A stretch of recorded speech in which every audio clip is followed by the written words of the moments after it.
Hello to all our RX Plus viewers, and again, this is your Doc on Duty. Ngayong umaga, meron tayong katanungan mula sa ating viewer na medyo nalilito sa kanyang nararamdaman. Ito si Iris Malyari at ganito ang sabi niya. Good day, Doc. Medyo nai-stress ako lately at nagkakaroon po ako ng mga sakit sa ulo. Nung una, akala ko migraine. Pero may nagsabi sa akin na tension headache daw po ang nararamdaman ko. Ano po ang pagkakaiba ng dalawa? Delikado po ba ang tension headache? Sana masagot nyo. Thanks po, Doc. Okay, Iris, pinuntahan namin uli si Dr. Vernon Serafico, isang internist from the Los Santos Medical Center para sagutin ang iyong problema. Thank you very much, Dr. Cecil. With regards po dun sa katanungan, ang most likely tama ang iyong kaibigan. Ang tension headache ay mas common kaysa sa migraine. No? Malaki ang pagkakaiba ng dalawa.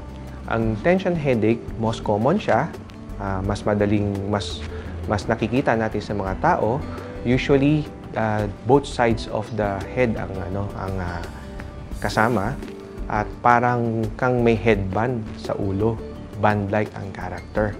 Ang migraine naman, usually one-sided lang, either sa kaliwa or sa kanang bahagi ng ulo, at minsan may mga kasamang pagsusuka or naduduwal ang pasyente, or kung hindi naman, may kasamang parang nasisilaw or naiinis sa maingay na kapaligiran. Of course, ang tension headache nga ay dala ng tension o stress.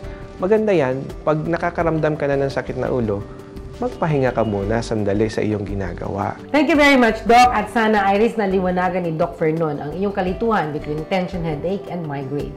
Sa ating mga televiewers, may nais i-abiso tungkol sa inyong mga health concerns, just go to our Facebook page, RX Plus, and leave a message in our inbox. This is Doc Cecil, your Doc on Duty, and we'll see you all again next week.